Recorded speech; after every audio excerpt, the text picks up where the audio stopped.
Sometimes we forget why we're here. It's easy to fall off track. These help us remember. These battle scars don't look like they're fading, don't look like they're ever gone away. They ain't never gonna change. These battles. Growing up, I had a dream, something no one else could see. Tell me what it means when your faith is falling beneath your knees and you can't breathe. Everything you see reminds you of what you're not or something you won't be. You gotta take what you're given, that's how we live it. Don't be mad at the system, it's simply how we've existed. I hear a lot of people talking like they politicians and choose to be an accountant because it's safe in a business. Not because they wanna do it, just because they heard it pays. And who the fuck wants to be poor knowing that's how we've been raised? Society is getting heavy, I can feel the weight. The pressure of success is like 100 million pounds of shame. And that's the reason I'm staying up late, trying to find a way to escape the stereotypes. This day and age is making me feel like the only way I'll be happy is getting signed to a label and making money through rapping. I wanna share my emotion because this world is attacking the very principle of life that lets the people be happy. If you don't have a reason to breathe, why even live? These battle scars are impressions of everything that it is. Don't look like they're fading, don't look like they're ever gone away. They ain't never gonna change. These battle scars don't look like they're fading, don't look like they're ever gone away. They ain't never gonna change. These battles. Now, if I had a voice that reached 100 million people, I'd tell them there's a reason that we're all created equal. Cause some decide to be great and some decide a sequel to an average person's life is simply what they want to be. So you make your decision, all I know is what I'm given. Won't define the life I lead or the way I dwell in existence. I've seen a greater image on the walls of where I'm living, and the words twisted and scripted remind me of something written. Faith is a gift that is given down to the people. If one believes it, one receives it. It's given if it is needed. Don't ever think you're trapped in a life that you never wanted. Your options are infinite, that's some mathematical logic. I'm not saying I'm a prophet, I'm speaking for what it's worth. These lyrics define my prayers and these battle scars on my church. Not saying I'm a prophet, I'm speaking for what it's worth. These lyrics define my prayers, these battle scars on my church. Don't look like they're fading, don't look like they're ever gone away. They ain't never gonna change. These battle scars don't look like they're fading, don't look like they're ever gone away. They ain't never gonna change. These battles.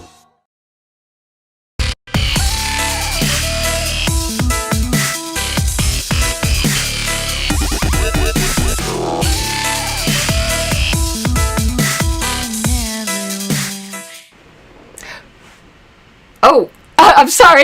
If you're wondering why I look like it's saying battery is low, all of a sudden I had this sound in my ear about low battery, and I was like, that is so weird.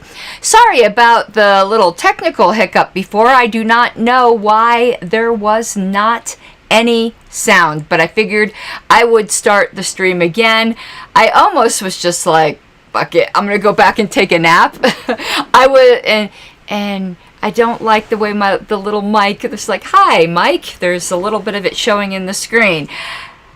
It doesn't rain much in Colorado, and it was pouring down rain, and I was completely like asleep napping because I love rain.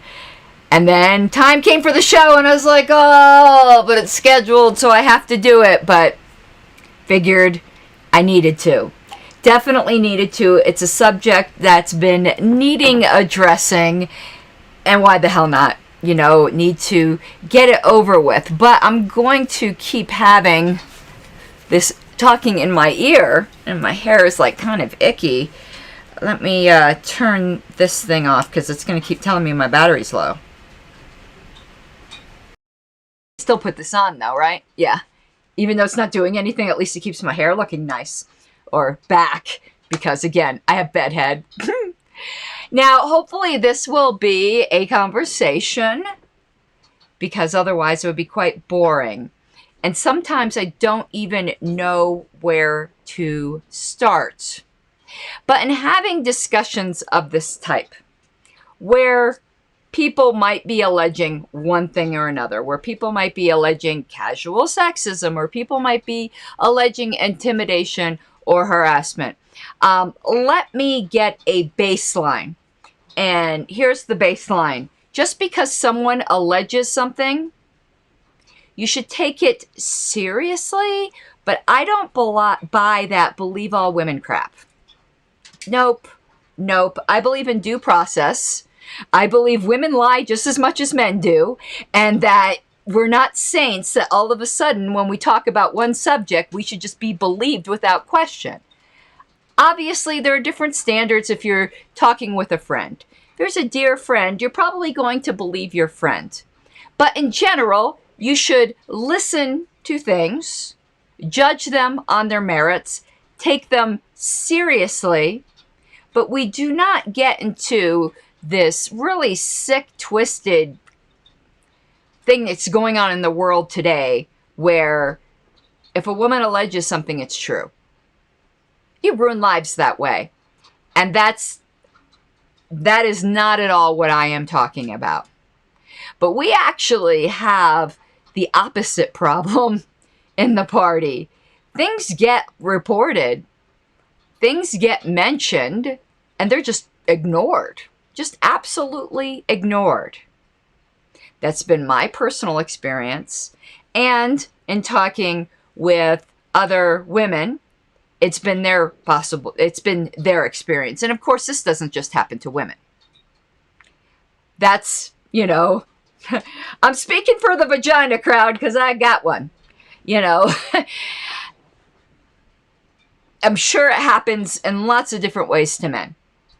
However, again, I'm going to be speaking from my particular point of view. And I am going to give some concrete examples. And it's been a while. This is a show I probably should have done a long time ago. But I put it off. It's not really my favorite topic. I'm not looking for oh poor me attention, and I don't feel like oh poor me. I pretty much can handle myself, but there is a problem, and it is disturbing, and I'm going to give you some of my concrete examples. If anyone has anything to add in chat, I would love to hear them or love to interact with you. And I don't exactly know what all of the solutions are, but I can tell you what some of the solutions aren't, and I can give some suggestions. Now, the first one I'm going to give is quite clear cut. Hey, Daniel, how you doing? And hey, Dave. So, and some of these other examples aren't quite as clear cut. And when I say them to you, you might not agree with me. You might say, hey, you are over, I don't agree with you on that. I don't see it that way. I think you're overreacting. That's fine. Because none of this is really about whether any of the claims I'm making are true. More what I want to talk about is what happens when such claims are made. Because inevitably, some of these claims will be correct from somebody. And if we're not handling them at all, that's a problem. And if we're not handling them fairly to all parties concerned, that's a problem. So the first one that is very clear cut, though without me giving details, I think some people had different visions in their mind, because I'm also using legal terminology, which might not be the same terminology that everyone out in the normie world who aren't involved with lawyers use. First, let's get some terminology out on the table. There are the legal terms of assault and a legal term battery. And those two don't necessarily mean the same thing. Battery is when there's actual physical contact. And assault is where there's threats and intimidation of physical contact, though not necessarily with physical contact. And that's why sometimes you'll hear in criminal law the phrases assault and battery. It was both a verbal and physical aggression type thing. That gets a bit weird in libertarian circles because our words violence. it gets to be a point where they are certainly the threat of violence, and the threat of violence is aggression. I think we can all agree upon that. And also using your words or your body or your actions in a way to physically intimidate somebody, I think we would also agree is aggression. So that's how I am using the word assault. Some people will hear the word assault and they're picturing somebody getting, knocked over the head, dragged behind an alley, and the shit beat out of them. That's not what I mean. So now with that terminology in mind, so you can now get a better picture when I say that I was assaulted at the 2016 National Convention. That doesn't mean that some guy dragged me out in the back and beat the crap out of me. But it does mean that I don't like using the word victim, subject perhaps is what I will use, of very obvious, pronounced physical intimidation. And I do think it probably crossed the line into battery, but very minor battery. But I just used the word assault to say what it definitely was. I do think it, when things are happening, sometimes your memory, like you're thinking to yourself, this isn't happening. And, you weren't anticipating to have to capture every single detail.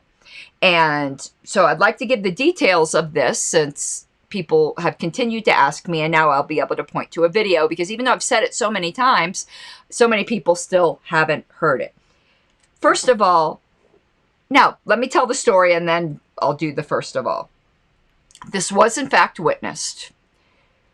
In a weird way, it was witnessed by dozens of people, but they didn't see it. Isn't that, things can happen in front of us and we don't really realize what's going on because there's so much going on that the data, gets clustered, or, it all just jumbles together. But it was specifically witnessed by one guy from Colorado by the name of Jeff Orrick, who happened to be sitting at a delegate table right in front of where this was going on. So he was like, holy shit, I can't believe this is happening right in front of me. And any of you, Jeff Orrick is such a baby doll. I adore him. He's been in the party a really, really long time. He's not the biggest, most buffest guy in the party, okay? But this guy was sitting here, Wayne wasn't around, seeing this happen and thinking, oh my God, I'm going to have to fly over the table after this guy that is physically threatening her, and I'm going to get killed. I think that's probably what was going on in his head, because the person who was interacting with me, he is a big guy. I would guess 250 pounds-ish, more. A good 6 feet. He was taller, bigger, menacing type of comportment. So how then did this happen? The 2016 convention was a blast. And we didn't get to have the experience of a presidential convention in 2020. So some of you guys listening to this who are newer to the party haven't got to experience this. You might not understand as I set the scene. But those of you who have been to presidential nominating conventions, you can. During the time when the balloting is happening and this nomination speeches are going on, a lot of people are on their feet conventioneering with signs for their preferred candidate. And a lot of you will remember me from the 2016 convention with my lightsaber and my radical caucus, thumbs up, thumbs down. Well, during the presidential conventioneering portion, I was walking around with a sign for Darryl Perry. And many, many people were walking around with signs, a lot of Austin Peterson signs, but most of the signs were for Gary Johnson. He had a lot of supporters there. He ended up getting our nomination. That's pretty obvious. And we were just kind of doing the racetrack, walking around.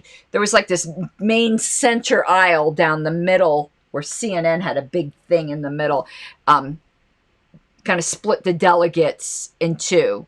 So, and Colorado was, if you're looking at the stage, was on the right-hand side, just behind that middle divider.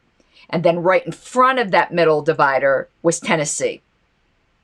So we were walking like around up to the stage, back around, you know, a big loop. And there was this guy. I don't know if he was with the Tennessee delegation. He was sitting there, but people were getting up and down and sitting all over the place. And in 2016, it was the first year in a long time where, like, we had full delegations everywhere that could be full. Some states don't take out-of-state delegates. Like, whoever they bring to convention, that's it. But most states will take walk-ins. That's probably not the right word. Walk-ins. A lot of times people, they don't even know. You know, they show up, they're looking for a delegate seat. People are scrambling to find them a delegate seat. They're not really vetted. Nobody knows who they are. So if this guy was sitting with the Tennessee delegation, it wasn't a Tennessee guy. There was a lot of carpet braggers brought in for this convention to get the nomination for Johnson Weld. My eyes were like really, really opened, and this is why I am so very adamant that states should not seat out-of-state delegates. There shouldn't be this, we have to have a full delegation of all costs. Why? Wouldn't you rather have people that you knew and were vetted and that were going to represent your state properly than having this weird dubious honor of, well, we filled our delegation with like strangers we don't even know? Because like this guy I'd never seen before or after. He was one of the carpetbaggers brought in. Is that really a good thing? Anyway, so he was carrying a Gary Johnson sign. I'm not putting his bad behavior on Gary Johnson, okay? He's just, sometimes you never know who you're bringing in as a supporter. So he was carrying a Gary Johnson sign, and I just must have annoyed the fuck out of him because he decided I was going to be his target. So everywhere I walked, I noticed there's this big guy following me everywhere. And as a woman, other women will be like, you know, when your spidey sense starts going and you're like, you know, looking behind you like, who is this guy? And he just kept getting closer. And we were walking, and the distance between us that he maintained just kept getting closer and closer and closer until he was like right up in my personal space as we're walking. Okay. And but it was chaotic. There were people all around us, but I might as well have been alone. He's right up. And if anyone were paying attention, they would hear me continually say, because I get really, really calm when I feel threatened. And I was like, you're in my personal space. You're making me very uncomfortable. Please back off. I was just saying that over and over and over again. As I was calmly walking, I just got calmer. Please back away. You're making me very, very uncomfortable. Please back away, over and over. Okay. So we make another circuit around the, I want to call it like the racetrack, but so we're heading back around to be in front of Colorado. And this guy was so close to me now, up like against me almost. I felt like I couldn't get away from him. And there was a chair like right sitting in front of the table of the Colorado delegation. In order to get away from this guy, I climbed up on that chair just so I could just feel like I could get some space between us. And he's right there, and he comes in front of the chair with his sign, because this now made me taller, and like just put it like right in my face, and it made contact, I believe. But again, this is happening. I'm like, I can't believe this is happening. And all these people are around and they don't hear me. Like, do you not hear me saying to this guy, get the fuck away from me, basically? But right when I climbed up on that chair, and he's right in front of, he's right there sticking his sign on my face, just being very physically, obviously, just using his body to be physically intimidating. He never said a word. You don't have to intimidate somebody. So that chair was right in front of poor Jeff Arick, who's sitting there going, ooh, this is happening in front of me. I'm going to have to defend her type of thing. And then I don't know if there was an announcement from the stage or whatever happened, but like the tension was broken.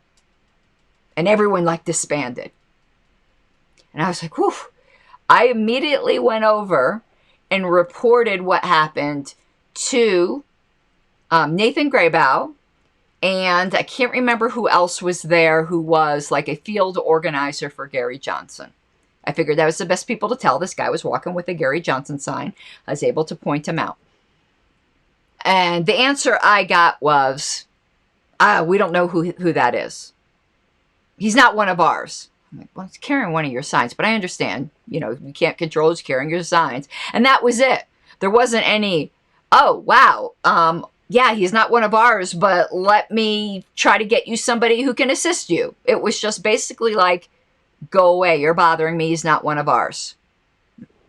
And I was kind of just like, being brushed off like that, like, made me feel small and stupid. And like, am I wrong? Like, am I making a big deal out of something? Should I not be complaining about this? Like, no one else is concerned. I didn't realize at that time that Jeff Orrick, like, saw everything and took it the exact same way I did, So I was just like, okay. And I just left it alone from there. Though afterwards, I did get on Facebook and talk about it. But that kind of was like the extent of that. And the National Party was made aware that that happened because I asked for copies of the videotape that was made so that I could get a screenshot and identify this guy. But despite me asking for these videos, staff, like minor staff, when I say minor staff, it wasn't like the executive director. Crap, who was the executive director at that time? I think it was Wes, but he isn't who I dealt with. It was like Lauren or some sympathetic women who tried to help me.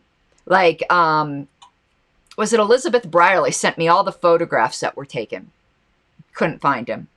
And then I was told our videos were lost. Or whoever took them, like, got mad at the party and never gave the videos to the party. I still, to this day, have never been able to review tapes. This happened, like, right in that center area. Like, I'd be surprised if the incident itself isn't on tape. But if that whole rallying, you'll see the way this dude's following me, if we ever had the tape. But I've never yet been able to see the tape. Okay. But to this day, the National Party itself, because I wasn't on the LNC at that time. I did get elected at that convention, but I didn't officially take my seat. And no one really knew who I was. I was still brand new.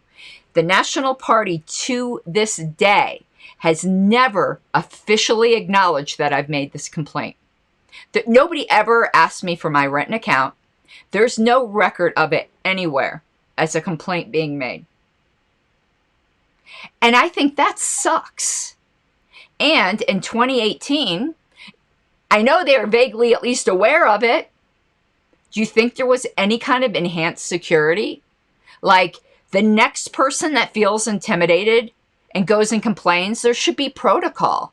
Like, obviously, I'm not blaming Nathan or the Gary Johnson crew. They obviously didn't know what to do. Nobody knew what to do if something like this would happen. There needs to be procedures in place. We need to have security. Because you want to know what's going to happen if this happens to someone else and they get hurt? A lawyer's going to find my ass and say, you were complaining about this how many years ago and the National Party didn't do anything? Or our asses are going to get sued. That's why I keep talking about it. Because we need to fix this. It isn't to dwell on something that happened. It's to keep it from happening again.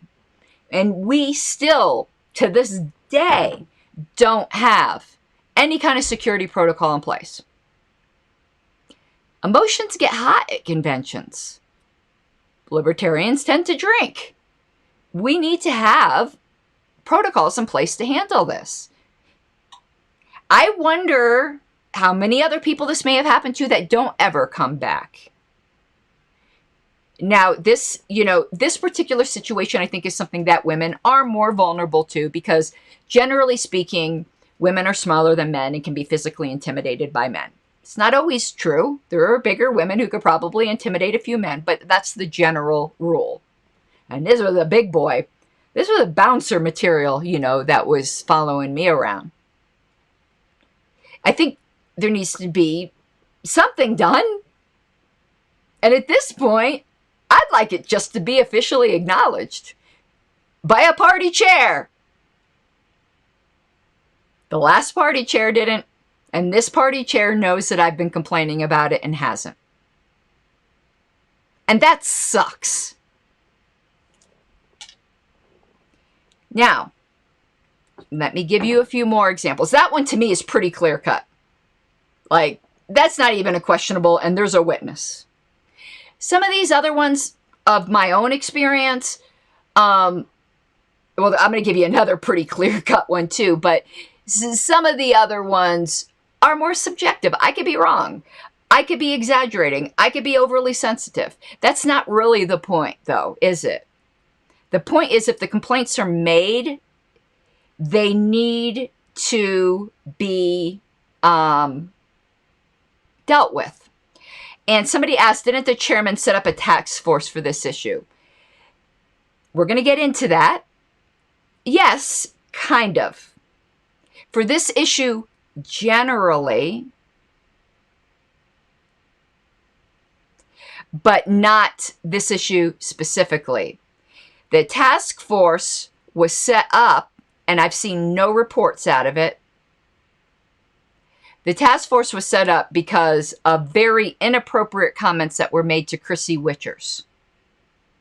And I am so glad a task force was set up, but that was set up, what? It's been now what? We haven't heard anything from it. I don't know if Chrissy's heard further from it. I know that I've been talking about these issues for a while. The task force has never talked to me, and I've tried to talk to the task force. And after a couple attempts, I'm like, I shouldn't have to chase them down. They should be they should be making a bigger effort to talk to me. I made an effort. I made a couple contacts, and no, the connection was never made. So yes, he did set up a task force for it, but a task force is not the same as we know this incident. The task force is to put guidelines to keep things from happening in the future.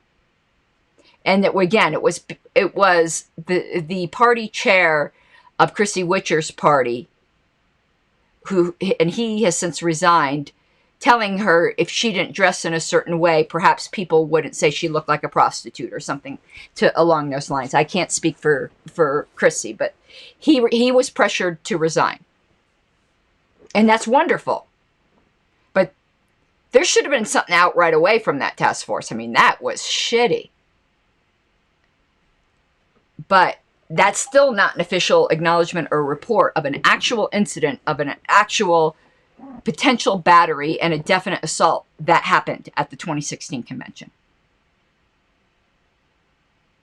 Nobody's ever spoken to me officially. Okay. Second thing. Now, to not make the men feel like I'm picking on them. I've been the subject of sexual harassment for, it's over 3 years, I think now, from a woman. Everyone knows about it. Everyone has witnessed it. Party's done nothing. Like, what can they do? I don't know. But the fact is, it shouldn't be tolerated within our community that there's a woman who follows me around talking about my tits more than my husband does. And it's not just on social media. I got to a point where I felt like I couldn't go and comment anywhere where I couldn't block people. Like, I used to be a guest editor at IPR. I stopped commenting there because every time I commented there, she would show up with the equivalent of heckling "show me your tits" from the audience. It just got to be the point where that's humiliating. I didn't want to be having to have a serious conversation and have this come up each time. Everyone knows who I'm talking about. She's still doing it. And on party official social media accounts, because again, what can the party do about someone from IPR? You know, it gets real tricky as to what we actually can do, right? But she was also commenting on the national social media page. And it was, she didn't cross the line there, commenting about my body. But she did it everywhere else and people were aware of it. But because of the technicality, she didn't do it there. They thought it was just fine for her to be able to comment on my post, despite the fact that this woman was sexually harassing me elsewhere. And then she started doxing me. And the admins of the national page started getting into, and this included our former chair, started getting into the technicalities of what doxing is. No. Doxing somebody is revealing personal details that are irrelevant to discussion, that are obviously unwanted and took some work for you to find. It isn't, oh, if they were able to find it in public records, it's not doxing. Almost anything is public nowadays.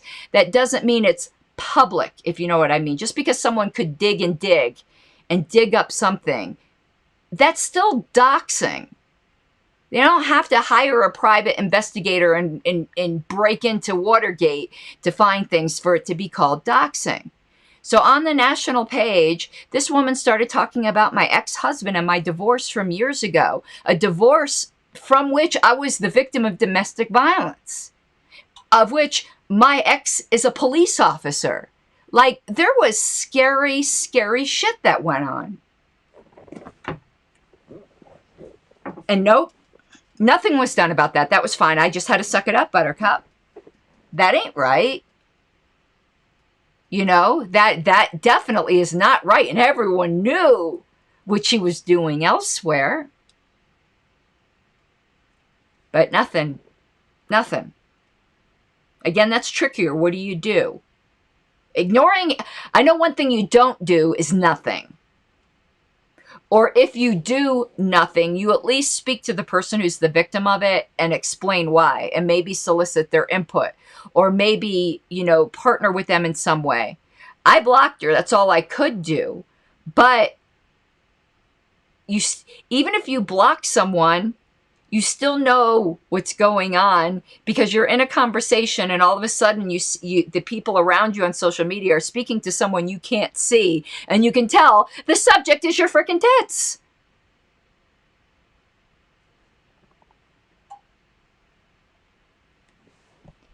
That one, again, fairly clear. Less clear as to what we could do about it.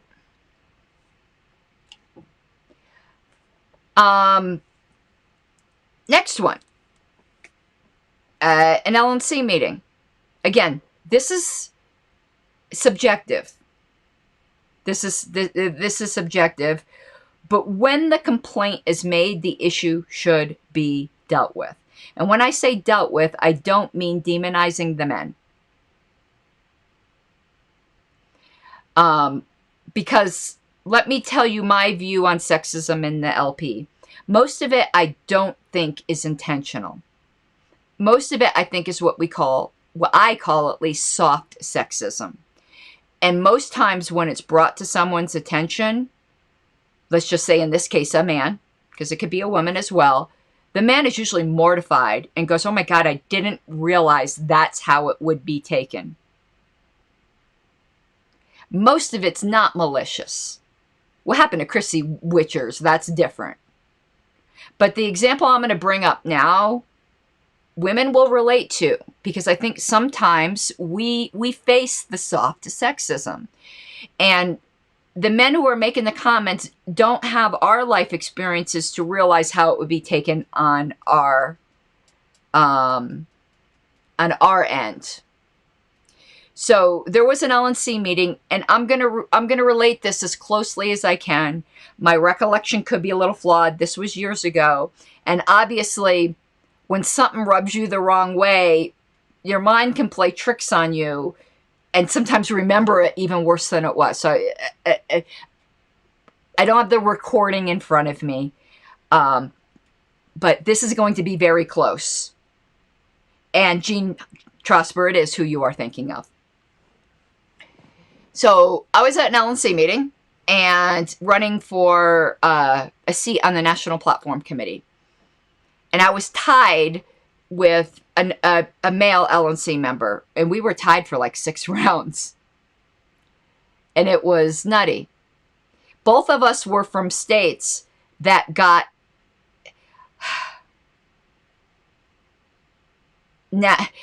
national. To me, this is like over and done with. I'm trying not to mention names because I'm not trying to shame people. I'm trying to talk about incidents.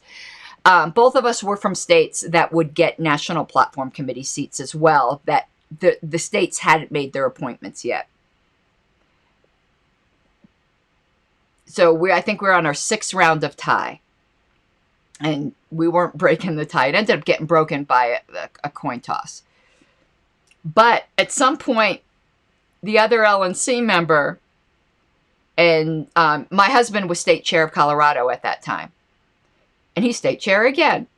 But he had said to the LNC something to the effect of, if you don't elect her to the LNC list, her husband will just give her the Colorado seat.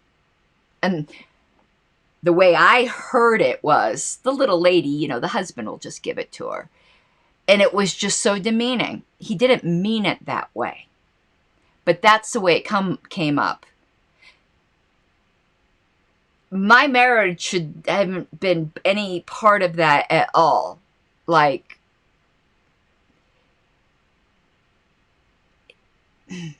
because, and now you all are going to end up knowing who I'm talking about. We've since settled it because I've got to bring in another dynamic here as to why this was so inappropriate.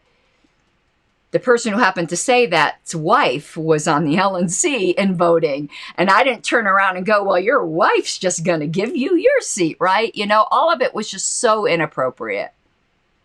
And if I were a man, I doubt the comment would have been said, well, his wife will just give him the state seat. And at that time, my jaw dropped. Like everyone on the LNC saw, my jaw dropped. And I looked at Nick and I'm like, can I respond to that? Like everyone could tell I was mortified. But nobody picked up on it. And when I did complain later, I was just ridiculed. When in fact, Nick should have taken both of us aside and handled it after the meeting in some way or another. And I didn't want that person to get in trouble because I don't think they meant it that way. But it's the way I took it, and resolution needed to be had. And so, in one way or another. I don't think there were mean intentions. But the fact is it happened, and this happens all the time. There are comments like that all the time. That's one where potentially we can disagree. But I'm just telling to you from my perspective. Now I'm going to give you one last example from my perspective, and this is more recent. And again, I'm going to be very, very vague because the names, I'm protecting certain names, and it's not important. And this is a more current situation, which is another reason why I'm not going to name names, because the person that I might feel this about is innocent until proven guilty. My feelings don't make somebody guilty of something. It's not to say my feelings aren't real, but they're just that. They're my subjective feelings. And no one's member rights or reputation or anything else should be negatively impacted by my subjective feelings. That person has rights that cannot be abridged in that way. However, there's a current situation where there is another party member that, for my own reasons that I did detail, I feel very intimidated by, uncomfortable by, to the point where I let people around me know I don't ever leave me in a situation where I'm going to be alone in a room with this person, which has happened before. And I communicated this, that the possibility of interactions that might be, that I'm being intentionally very vague, that at some upcoming meetings or upcoming events, the likelihood of interactions between myself and this person are nearly certain. So I communicated my concerns to the party chair and other people, asking for support in what do I do if I feel like something's wrong here? Like, who do I go to? What are my options? At no time did I suggest that this other person's rights should be curtailed just because I have feels. But what I said should have been taken seriously. And can I tell you that I've been completely ignored? The party chair has completely ignored these concerns, absolutely ignored them. And that's not right. That's just absolutely not right. Somebody expresses those kinds of concerns, that they are in physical fear. You address them. Even if you think they're wrong, that's not the point. Even if you think they're a little baddie, that's not the point. Particularly when all they're asking for is what's the recourse? What should I do if I feel threatened? Nothing. Ignored. I don't care if there's a fucking task force. I said it to you. You need to deal with it. Now let me, though, step back. After the second time I mentioned it, one person in the discussion did take me seriously and did talk to me about it and assured me that I could go to them for help, and that was Ken Moman. So far, out of the whole National Party, out of all these years, the only person that has ever acknowledged or taken such concerns seriously is Ken Moman. No party chair has. And I'm not saying this for political reasons. I'm not saying this to try to... I'm just saying this as a matter of what's right. And this is recent. And I've mentioned this multiple times, and I've been ignored by the chair. And he's not the first one. I was ignored by the last chair. Who else has been ignored? Who's being ignored by their party chairs? Never mind the national chair.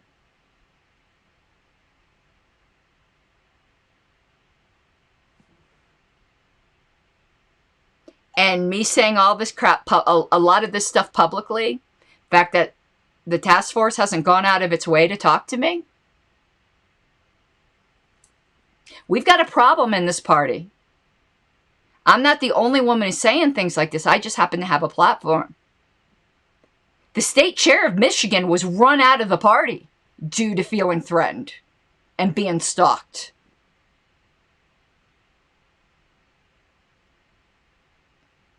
How many more?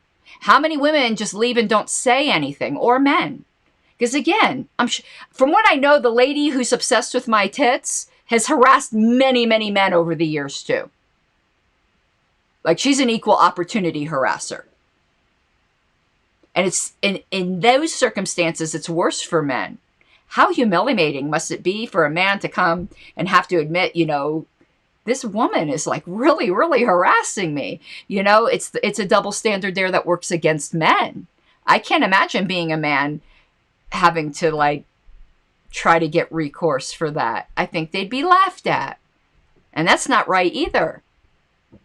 And I don't know the unique problems that men may face in this. I only know the ones that myself and some female friends have talked about. But I don't want to pretend like this only goes one way. And I think the way culture is handling these issues is wrong. You know, the whole believe women thing, ruining the lives of men, that a mere accusation is enough. That's wrong. But the way we're handling it is wrong too. And it certainly is not being handled like the party of principle. What to do, I'm not sure. But I can tell you what we're doing right now, nothing isn't helping. And I know we face the danger of, again, going too much like the culture and making, you know, people guilty simply upon someone's say. And that's not right either. You can't have that.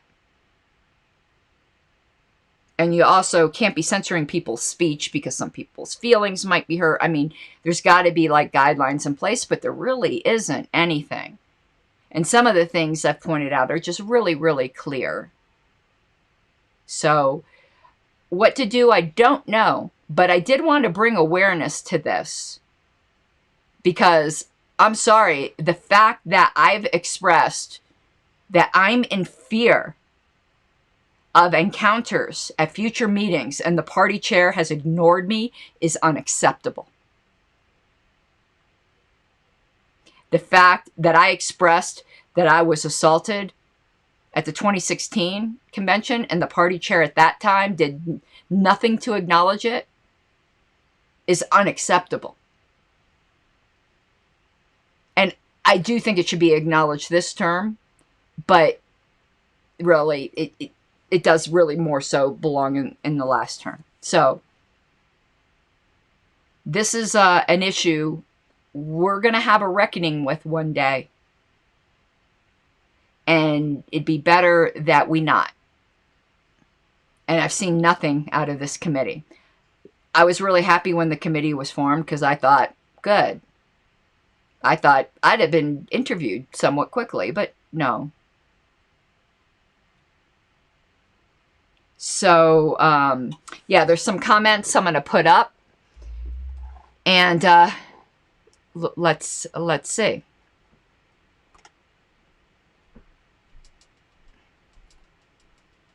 Okay, let's put up here's. For some reason, comments from groups, the name doesn't show up, so I apologize. It'll just say Facebook user. It says, a serious issue if the task force and the chairman has been informed, stuff like this can't be ignored. And they have been. I would say we should act like we should believe the victim or purported victim. I don't like, using the word victim assumes something's been done wrong. The complainant might be the better term in terms of how we deal with an issue, but obviously due process. Exactly. I absolutely agree with you. And if all someone is asking is, what can I do if I feel like I'm in fear? We should have processes in place for public meetings where it's politics and people can get weird. People can get weird, and we need to be prepared for that. So I absolutely agree with you. And it is the fact that I've been ignored that was the last straw for me. Because honestly, I feel like I could be very uncharitable here. I feel like part of the reason I've been ignored is because I'm not, how do I put this? I'm not best friends with the party chair right now, because on the LNC, I tend to be a pain in the ass. And sometimes I'm not the most popular person. And I feel like if I were friends, then I wouldn't be ignored. And I could be wrong about that. Because during the time of the 2016 convention, I was very, very close with Nick. And I was ignored then. So maybe I'm wrong. But the fact is, for whatever reason, it hasn't been acknowledged. And Ken Molman was copied on all these conversations. That's how he got involved and acknowledged it. So he knows damn well I've been ignored.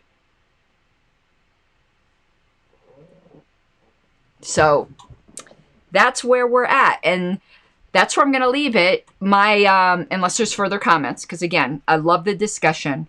My goal in bringing this out isn't to harm the party, obviously, because I'm asking for it to be fixed, and I really didn't want to make this, but there comes a time where you gotta be listen, I don't shut up about much. Why would I shut up about this until it gets fixed, right? Why be reticent on this? Because it's embarrassing.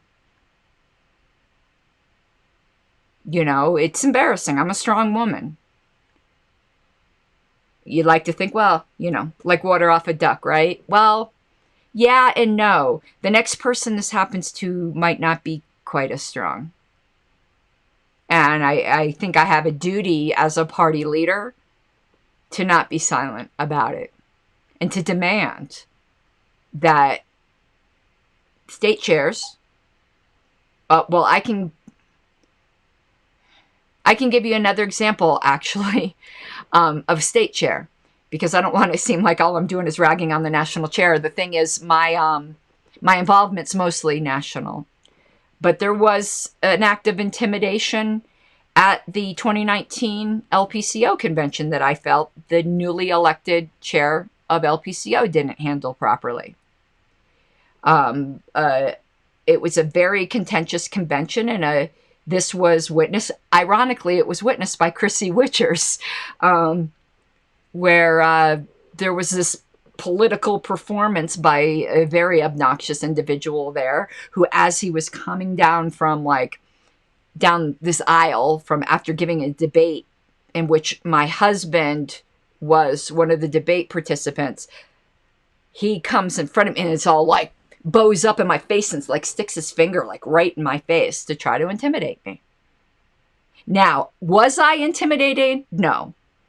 Because like in a non-nap world, if I were a violent person and not a pacifist, I could kick his ass if I wanted to. I wasn't intimidated. But was the intent to intimidate me? Yes, it was. And I complained about it.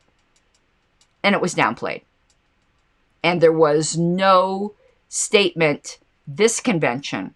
See, in my mind, at any convention, if there was a complaint at the prior convention of some form of physical intimidation, to me then, there either needs to be a mention of that at the beginning of each convention, reminding people, you know, that we get passionate, but hey, there are lines you don't cross, or in our standing rules, or in something. But just like with national, with no security in place, no protocols, the same thing with Colorado. And this same individual was at this convention trying to make an ass out of himself. This year, though, nobody took his antics seriously, so he didn't have a chance to intimidate anyone. But when you know an incident happened at the last convention, proactively at the next one, it should be dealt with.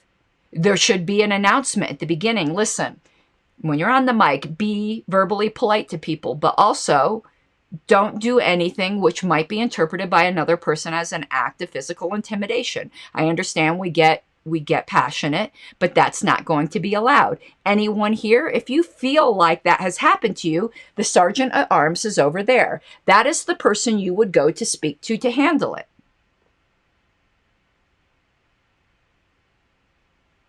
So that's all. That's really some things like that, at least. If not for our principle, at least to protect our asses from being sued. I tend to think on the legal side. And I would agree with you, Elastic Giraffe. Yes, this individual did indeed make a royal ass out of himself. The unifying moment of this convention was when he got booed. But, you know. So, all right, I think I probably could come up with more if I sat here. I don't hold on to these things, but it is bothering me that we don't have systems in place. And maybe that's all we can do, is have systems in place. And interestingly, in going through old bylaws, and I'm not sure I would want to reinstate this, but I'm going to relate something now that has nothing to do with this subject, but has to do with like bad behavior, but not of this kind. Some of you may recall Joe Burns was asking Nick how we could revoke the lifetime membership of this guy in Virginia who apparently Nathan Larson, who went nutso and like advocates all kinds of disgusting things like pedophilia. And there really is no procedure in place in the party to quote unquote throw someone out. And I actually think that's a good idea, because to not be able to, because we libertarians can get really weird, and we could spend our whole time having Salem witch trials as to who's not a real libertarian to be throwing people out.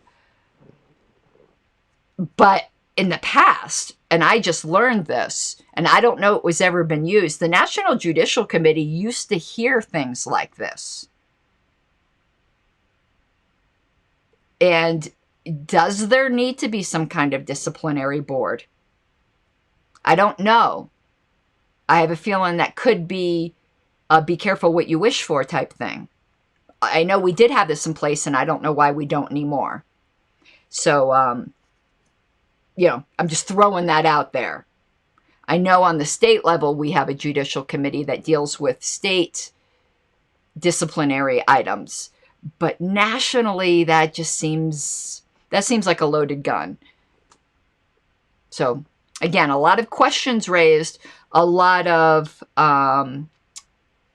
facts just brought forward, and asking for all of us to come up with solutions. I'm not pretending to have them all, but I do think it's a discussion that needs to be had. And I do hope after this video that the task force goes out of its way to talk to me. I shouldn't have to chase them.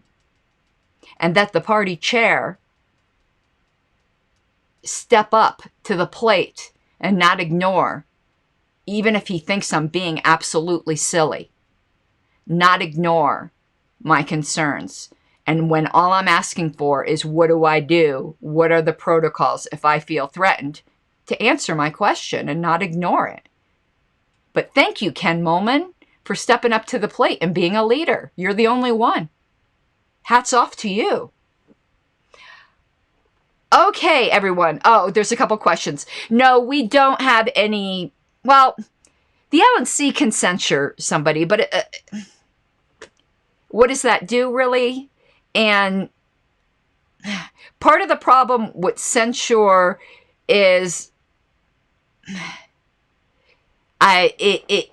unless it's done like a formal disciplinary trial, it really does run the risk of ruining reputations of people who maybe didn't do anything, and there's just somebody with a grudge.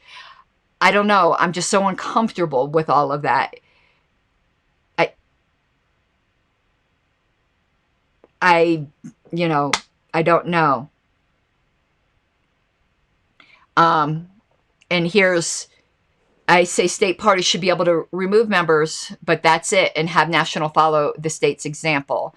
The Nazi pedophile guy, and that is Nathan Larson, is a good example of why we should be able to boot people, and I'm glad Virginia booted him. Me as well. I'm not, when it gets to the national level, because we're so far removed, to me, it's almost like a localism issue, like Virginia knows best because he's a Virginia member. I'm very, very, very hesitant to say that national membership should be able to be revoked. I think that would be a tiger we'd be very regretful we let out of the cage. The delegates at convention could always do that. And so far they've declined.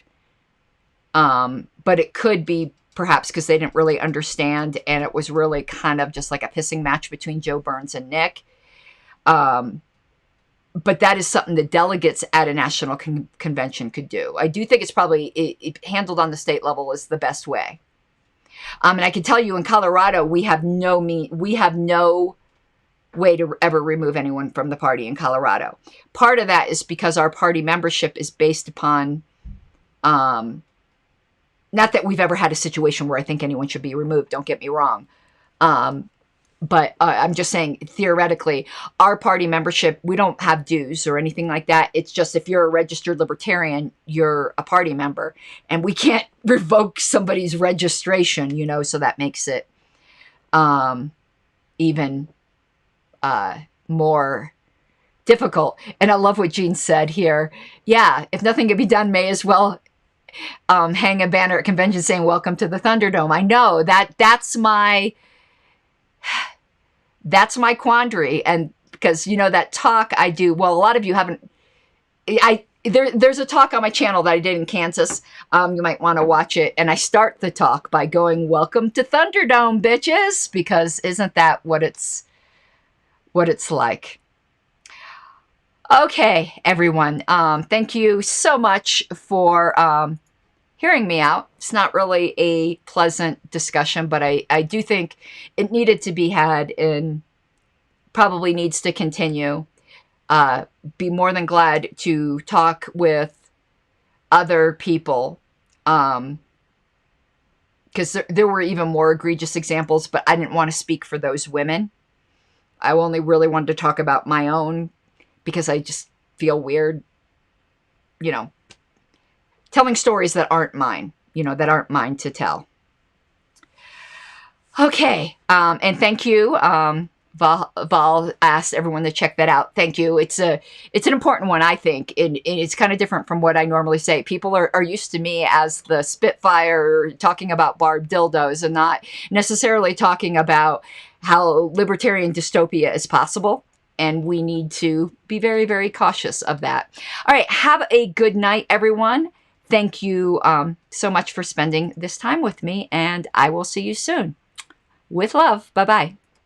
You gotta take what you're given, that's how we live it. Don't be mad at the system, it's simply how we've existed. I hear a lot of people talking like they politicians and choose to be an accountant because it's safe in the business.